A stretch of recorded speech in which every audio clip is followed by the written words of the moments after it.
Internet de la Universidad del Quindío. Les habla nuevamente Julián Esteban Gutiérrez. Para los que no me conocen, soy docente de la Universidad del Quindío, de la Facultad de Ingeniería, específicamente del programa de Ingeniería de Sistemas y Computación. Debido a la cuarentena voluntaria en la que estamos debido al COVID-19, he decidido realizar una serie de videos que sirvan de apoyo al espacio académico que estoy orientando en este momento, que es Programación 1, Lenguaje C. Antes de continuar, quiero dar un contexto para las personas que no son familiarizadas con el programa de Ingeniería de Sistemas de la Universidad del Quindío. Este curso de Programación 1 está ubicado en el segundo semestre. Los estudiantes que ven este curso ya han pasado por un curso de lógica de programación en el cual ya han definido una serie de conceptos como de variables, conceptos como programación secuencial, decisiones, ciclos, arreglos, matrices, bueno, etcétera. Todos esos conceptos los han desarrollado a nivel de diagramas de flujo y a nivel de pseudocódigo. El objetivo de este curso es llevar todos esos conceptos que ya han trabajado a un lenguaje particular. En este caso hemos seleccionado el lenguaje C. Luego, en tercer semestre, ellos toman toda esa información que ya han llevado a la máquina al lenguaje C y la expanden a una orientación a objetos y ahí van a utilizar el lenguaje Java. Entonces, muchos de los elementos de los cuales voy a hacer énfasis en este curso son así para poder que sea una fácil transición al lenguaje Java. Entonces van a ver que más adelante voy a usar ciertas cosas que cuando lleguen allá van a decir, ya entendí el por qué aquí se hace de esa manera. No es porque sea del todo obligatorio hacerlo en C de esa manera, pero para que facilite la transición a Java. Entonces necesito acá que ellos practiquen y desarrollen los conceptos que trabajaron en lógica. Especialmente me interesa el desarrollo del concepto de función. Entonces yo cuando tenga un programa, yo quiero descomponerlo en elementos más pequeños y esos elementos programarlos. Esos elementos de funciones son los que posteriormente en el curso de tercer semestre se van a convertir en métodos de clases y cosas por el estilo. Entonces es bueno entender el concepto de este curso y en dónde está ubicado. Ahora sí continuemos. Todo el material de este curso está en un libro que podrá descargar gratuitamente de esta página. Puede copiarlo, distribuirlo sin problema. Es totalmente libre para eso. Bueno, C no es el único lenguaje de programación que existe. Existe todo un universo de lenguajes de programación.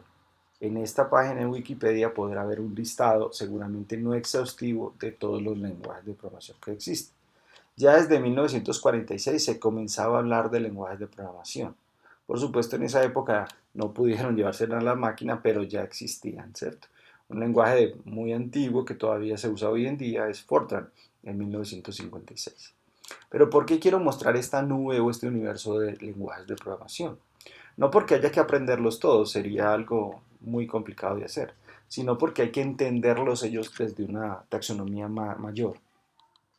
Y para eso necesitamos entender dos conceptos importantes, el paradigma imperativo y el paradigma declarativo.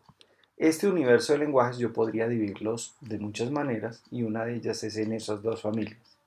Hay lenguajes acá que son totalmente de imperativos, como es el lenguaje C, Python, como Java, todos ellos son imperativos.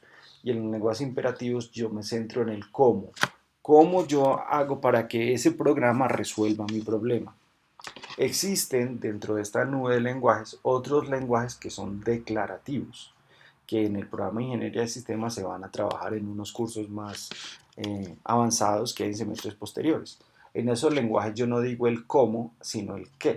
¿Qué es lo que yo quiero que el sistema haga? Y el lenguaje tiene internamente mecanismos para poder lograr eso, lo que yo quiero. Entonces, por ahora nos vamos a entrar en lenguajes donde yo tengo que decir cómo lo tiene que hacer. A la hora de estudiar cualquier lenguaje de programación, yo tengo que tener presentes básicamente dos cosas. Uno es la sintaxis, cómo yo escribo correctamente algo en ese lenguaje.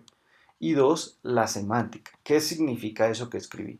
Entonces, más adelante en los ejemplos de este curso voy a hacer énfasis en si lo escribimos de esta manera significa esto, pero si le agregamos esto significa tal cosa. Entonces estoy mencionando sintaxis, que es la forma correcta de escribir las cosas, y la semántica, que se refiere a al significado de eso que escribí. Los invito a ver dos videos en YouTube, más adelante podrá consultarlos en la descripción del video, donde podrá hacer un recorrido histórico por el lenguaje de programación y por qué es C y por qué es importante estudiarlo, también está aquí. Aunque voy a tratar de profundizar un poco más en esta temática a continuación. Ok, ¿por qué escogimos C? Básicamente por las siguientes características. Es un lenguaje simple, que se extiende mediante algo que se llaman bibliotecas. Cuando yo me refiero a simple, me refiero a que es un lenguaje que tiene 32 instrucciones y se acabó. Ese es todo el lenguaje y con eso hacemos todo. Pero hacerlo todo solo con esas 32 instrucciones puede tornarse algo complejo. Entonces existe un conjunto de bibliotecas que ya tienen implementadas muchas de las cosas que normalmente necesito para hacer programas. Es más adelante le voy a mostrar cómo crear nuestras propias bibliotecas para ir creando nuestras propias funcionalidades. ¿Qué ganamos con crear bibliotecas? Que los siguientes proyectos que hagamos sean más fáciles de realizar porque muchas de las funcionalidades que necesitemos ya las tenemos listas. En otras palabras, si yo tengo un problema, pienso su solución, desarrollo una solución, la documento y la guardo en una biblioteca. Para un futuro proyecto donde tenga ese mismo problema, entonces no tengo que volver a pensar esa parte, sino que hago uso de la biblioteca que ya creé. Entonces ahí empiezo a reutilizar código y hacer un poco de cosas que son deseables en un programador. ¿Cómo le digo yo a mi programa que use cierta biblioteca o no? Utilizando algo que se llaman los archivos de cabecera.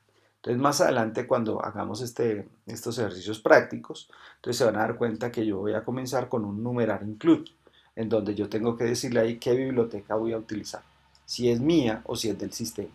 Pero por ahora dejémoslo a nivel teórico y luego vemos los ejemplos. Algo que es muy importante también en C es que él posee un lenguaje que se procesa antes de la compilación. Entonces vamos a entender primero el proceso de compilación. Yo tengo un programa escrito en C. Ese programa lo entiendo yo como programador, pero la computadora así no lo entiende. Entonces la computadora debe coger ese programa y pasarlo a través de otro programa que se llama el compilador. Ese compilador va a revisar que nosotros hayamos escrito todo de la manera correcta y que no estemos violando ninguna regla. Si eso sucede, está bien. Si todo está bien, él genera algo que se llama un código binario al cual se le enlazan todas las bibliotecas que yo incluí. Y ahí sí genero un programa ejecutable que puedo utilizar en mi sistema. Así funciona. Entonces hay un proceso de precompilación en donde se van a convertir unos elementos, ya voy a hacer más énfasis en él. Luego hay un proceso de compilación en donde se verifica toda la sintaxis, se verifica que todo sea correcto. Luego hay un proceso de enlazamiento donde yo enlazo las bibliotecas que incluí y se genera el código ejecutable. Entonces, si al final, si yo logro llegar al final de ese proceso, entonces el programa ya funciona correctamente.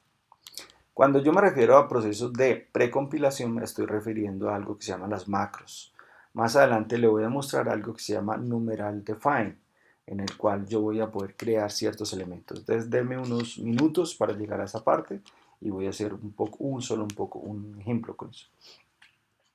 Algo que tiene C y no tienen otros lenguajes de alto nivel es el acceso directo a la memoria. Yo desde C puedo tener acceso realmente al hardware, obviamente si tengo los permisos adecuados, pero no tengo ningún tipo de restricción. Java, por ejemplo, es un lenguaje de más alto nivel que impide que eso se pueda hacer. Por supuesto, eso es bueno y malo al mismo tiempo, es una herramienta. Eso hace que yo pueda hacer programas muy eficientes que hagan cosas muy interesantes, pero al mismo tiempo, si no hago un uso correcto de ellos, podría provocar funcionamientos extraños y peligrosos. Por eso tal vez algunos lenguajes han eliminado eso, pero a un costo. A un costo. Entonces vamos a mirar. Posee un número también reducido de instrucciones. Ya mencionaba yo que hay 32 instrucciones solamente del C. Dentro de unos slides le voy a mostrar cuáles son esas instrucciones. Es un lenguaje extremadamente eficiente y eso sí quiero ser enfático. Cuando yo quiero hacer un programa que sea muy rápido, yo debo escoger un lenguaje como C. No debería escoger otros tipos de lenguaje, ¿cierto? De más alto nivel. En este lenguaje, entonces, todo programa que yo haga va a ser muy eficiente. Ya está estandarizado. Entonces, estas características de estar estandarizado, de ser muy eficiente y ser muy simple, hace que este lenguaje se esté portado a todas las arquitecturas hardware que hay. Entonces usted encuentra el lenguaje C en sistemas como unas Raspberries, sistemas muy pequeñitos, o sistemas mucho más grandes y complejos como supercomputadoras. Entonces en toda esa gama de arquitecturas yo encuentro el lenguaje C. Entonces por eso nos pareció interesante utilizar C en otros lenguajes. Como ya vimos en el primer curso de lógica, existen una serie de tipos de datos. Los tipos de datos numéricos, los tipos de datos alfanuméricos, los tipos de datos lógicos. Dentro de los tipos de datos numéricos, entonces tenemos los enteros y los reales. Dentro de los alfanuméricos tenemos los caracteres y las cadenas de caracteres que no son más que una colección o conjunto de caracteres. Entonces vamos a ver, el lenguaje C, yo tengo números enteros y no tengo uno, tengo varios tipos de números enteros. En números reales tengo también varios, tengo 3. Y a nivel de caracteres tengo 1. A nivel de cadenas, en C no existe el concepto de cadena como tal, sino arreglo de caracteres. Por simplicidad decimos cadena, pero es un arreglo de caracteres. En C no existe el tipo de dato booleano, pero si incluimos, y observe aquí está el concepto de biblioteca, si incluimos la biblioteca Standard Bool, entonces podría hacer uso de este tipo. Pero dentro de un momento voy a explicar qué es, cómo se creó ese tipo de dato. En realidad, este tipo internamente es un entero. Entonces, yo puedo seguir trabajando las cosas como un entero, si quisiera, o incluyo esta biblioteca y hago uso de booleano. ¿Qué gano con usar booleano y no con usar entero? Legibilidad. Mis programas son más claros cuando yo defino una variable tipo booleana, a que si defino una variable entera y digo que 0 significa tal cosa y 1 significa tal otra. Entonces es mejor utilizar eso. Ahora, ¿para qué yo necesito 4 tipos de datos enteros o 3 tipos de datos real? Para poder escoger el tipo más apropiado al problema que yo quiero resolver. Si yo quiero, por ejemplo, guardar la edad de una persona, podría divinamente utilizar un tipo de dato sharp. Bueno, también podría utilizar un long. Pero ¿cuál es el problema? Si yo quiero guardar el número de estrellas del universo, pues ya tendría que utilizar el tipo long y no me sirve el tipo sharp. Entonces, dentro de unos slides voy a mostrar una tabla en donde vamos a poder ver los valores máximos y mínimos que cada una de estas variables puede guardar. Antes de continuar, quiero resaltar algo. Internamente para C, los caracteres son también enteros. Entonces, si yo le pido a C guardar el carácter A, él internamente almacena el código ASCII de esa A, el número 65, si es una A mayúscula. Entonces, yo puedo hacer operaciones con caracteres y cosas de ese tipo. ¿Por qué? Porque son enteros, simplemente. Ok, vamos a continuar. Aquí en esta tabla podemos ver cómo los distintos tipos de datos ocupan distinta cantidad de memoria y eso permite también almacenar números de distintos rangos. Entonces, solo para ilustrar, si yo defino una variable de tipo carácter char, esa variable podrá guardar desde menos 128 hasta más 127. O si le coloco a este modificador sin signo, un char sin signo, entonces puedo guardar números de 0 a 255. Si yo ahora defino que es short, entonces de menos 32.768 a 32.767. Y si le digo un sign as short, va hasta 65.000. Bueno, ahora vean entero y ahora vean lo que es un long. Entonces ahora sí queda más claro porque yo necesito long para guardar el número de estrellas del universo y no me sirve un SHA para hacer eso. Dependiendo entonces del problema que yo quiera resolver, yo debería poder escoger el tipo de dato más apropiado. Yo podría también siempre utilizar long, pero eso tiene un costo a nivel de memoria. Y es posible que en los computadores actuales, pues ese desperdicio de memoria sea insignificante. Pero si usted utiliza un sistema más pequeño, como una Raspberry, un sistema aún más pequeño que esa, y desarrolla en C, pues esos sistemas no tienen tanta memoria como los computadores actuales. Entonces ahí sí que se va a tornar delicado escoger correctamente el tipo de dato. Por defecto nosotros vamos a usar mucho el int, pero no por eso no quiere decir que pueda usar otros tipos de datos. Aquí podemos ver la escala para los reales, ¿cierto? Miren que estamos diciendo de menos 38, que es mover este punto hacia allá 38 posiciones, o más 38, que es mover este punto para allá 38 veces. Aquí tenemos menos 4.932, es un número extremadamente pequeño, y este es un número extremadamente grande. Estos números, estos topes también dependen de la arquitectura. Estos valores son para C de una arquitectura de 64 bits. Esta es la parte que yo le mencionaba de la precompilación. Cuando usted utiliza la biblioteca Thunderbolt, entonces le estamos diciendo que cuando yo escriba la palabra true, internamente va a ser un 1. Y cuando yo escriba la palabra false, el internamente va a ser un 0. ¿Qué ganamos aquí? Legibilidad. ¿Qué hace el precompilador? Antes de compilar el programa va a cambiar donde diga true por 1 y donde diga false por 0 y compile.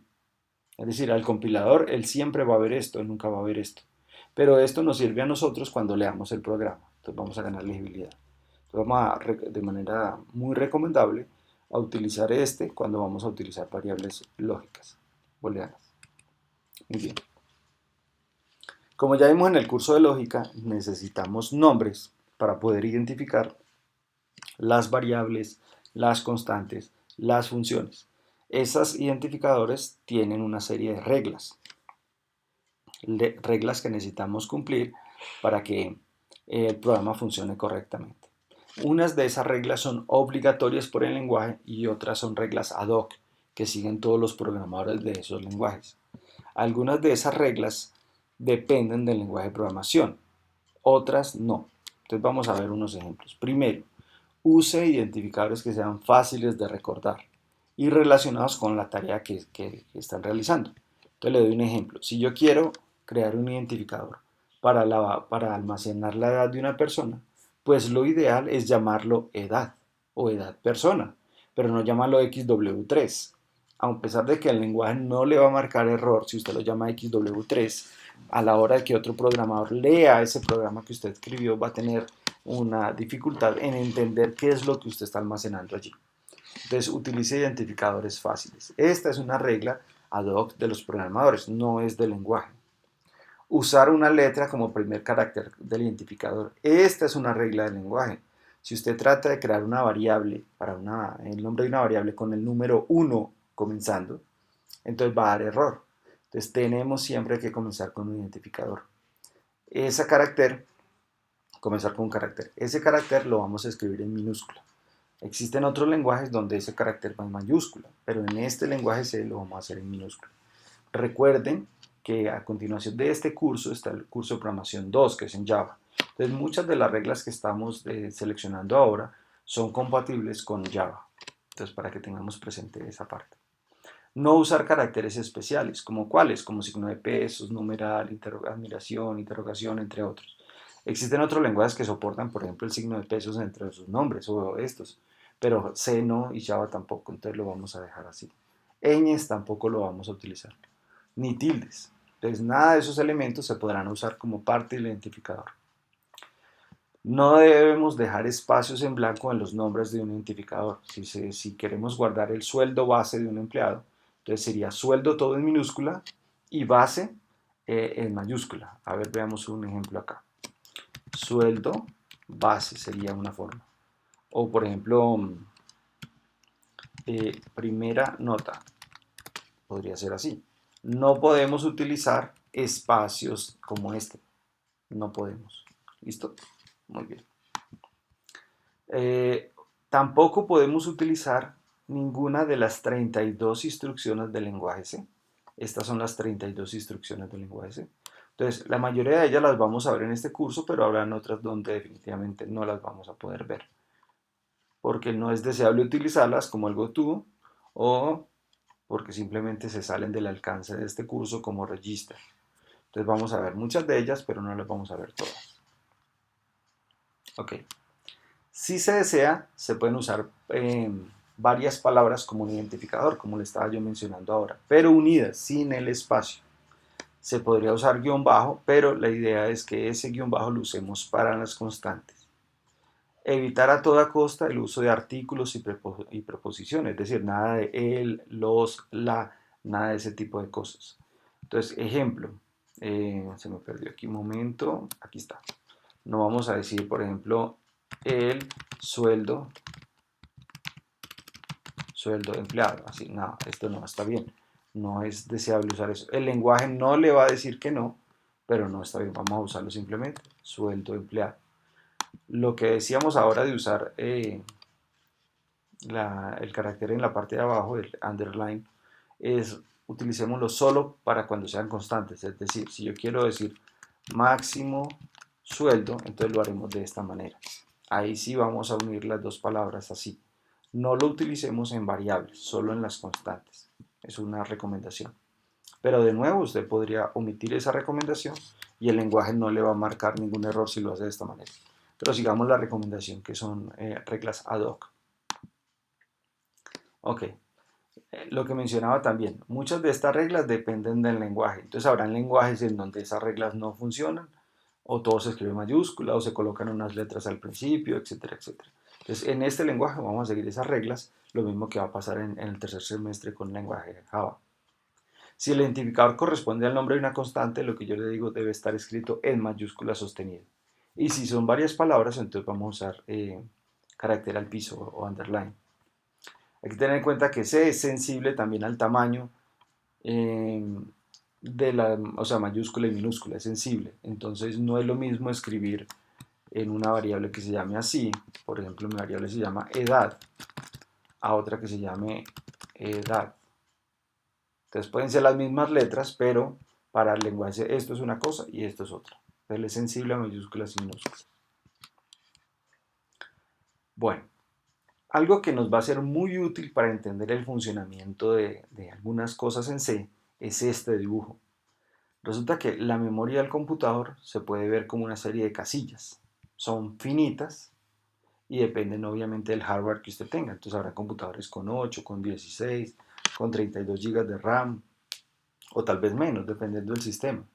Pero cada una de esas posiciones tiene un número asociado, un número de celda o un número llamado dirección de memoria, que iría de 0 hasta un valor n o n-1, porque comienza en 0, que sería el máximo de memoria que yo tengo.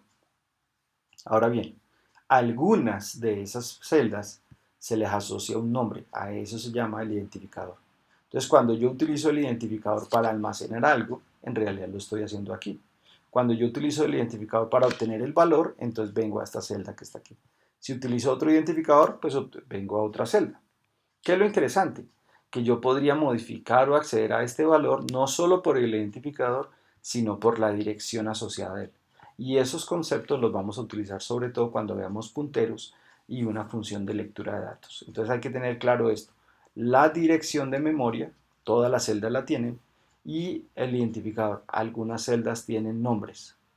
¿Listo? Entonces todos los identificadores están asociados a una celda y ella a su vez a una dirección de memoria. Entonces no vamos a perder de vista este dibujo porque lo vamos a necesitar para entender algunos conceptos. Bueno, aquí hay una serie de actividades que propone el libro en donde se colocan unos datos que yo quiero almacenar y la idea es poder decir cuál es el identificador apropiado. Vamos a tratar de resolver eso de una manera más práctica aquí. Entonces vamos a mirar. Si yo quiero guardar la placa de un vehículo, pues podría llamarlo, ¿cómo? Podríamos llamarlo X, ¿cierto? Nadie dice que no, pero no es lo ideal. Llamémoslo placa o simplemente placa vehículo, sin ningún tipo de tilde, sin ningún tipo de elemento adicional. ¿Qué tipo de dato? Ahí como es una placa tiene letras y tiene números, yo debería tenerlo como arreglo de caracteres. Lo puedo escribir de esta manera, ¿cierto? Después vamos a entender bien este concepto, pero por ahora digamos que esto es una cadena. Ok. Tamaño del motor en centímetros cúbicos, entonces podría llamarlo llamémoslo, ¿cómo lo llamo? Centímetros cúbicos. Centímetros cúbicos. Entonces los centímetros cúbicos los podemos definir como enteros. Entonces este carro es de 1600 centímetros cúbicos o 2000 centímetros cúbicos, etcétera, etcétera. 3600 centímetros cúbicos. Ahora, número de pasajeros en un bus o algo así, entonces pongámosle cantidad, podría ser un número de pasajeros simplemente, no nos compliquemos, número de pasajeros. Y ahí también podemos decir que es entero. Podría ser un número más corto, ¿cierto? Ya sabemos que char es un número también, o short, ¿cierto? Dependiendo de lo que yo necesite. Si no es de punto, aquí se fue un punto sin el punto. Muy bien. Número de baños de una casa. Entonces aquí podría ser número, pero no podemos poner baños, ¿cierto? Pongámosle baños o algo así. No podemos usar la ñ. Ahí también de nuevo podemos usar short o char para guardar ese valor, sin problema. ¿Sí? Entonces manejemos el short, que normalmente está asociado a eso. Área de una casa en metros. Entonces, área casa. Aquí una área sí está en números reales, entonces vamos a definir qué es flotante. Es un número estándar para números reales. Podríamos usar doble también, pero es demasiado grande para un área de una casa. Valor alquiler. Entonces estaría bien. ¿Cuál sería el tipo de dato de valor alquiler? Pues si no usamos de centavos y nada de esas cosas, puede ser entero simplemente. Valor del descuento, entonces valor descuento. Estos punticos son el autocorrector de float. Entonces vamos a decir que él es un número real, porque uno dice un descuento del punto 20, o sea, el 20%, el 10%, etcétera, etcétera. Muy bien. Y encendido el computador, entonces ahí uno podría utilizar, por ejemplo, está prendido, está encendido, y este lo podemos llamar de tipo booleano, ¿cierto? Recuerden que internamente este booleano es un entero, pero si yo le digo está encendido entero, uno queda, bueno, y si pongo un 8, ¿qué significa? Y si pongo un 7, un menos 3. Entonces, para evitar eso, vamos a usar booleano. Ok, bueno, el libro propone una serie de actividades, por ejemplo acá, cuáles de estos identificadores si son o no válidos. Disculpe. Entonces, por ejemplo, el primero, nombre médico. Aquí da la sensación de haber un espacio y una mayúscula, entonces no es válido. Acá comienza por un carácter especial, arroba, no es válido. Este es totalmente válido, minúscula, comienza en mayúscula y no hay espacio, bien. Valor a pagar, está en mayúscula, no es válido y hay unos espacios. Este no da un error en el lenguaje, esto sí, pero entonces ya sabemos que este va a ser en minúscula. Número de cédula tiene un carácter especial y está en mayúscula sostenido, entonces no es válido. Título libro no es válido, tiene acento. Años tiene ñ mayúscula y está usando un artículo. Y es casado si es válido.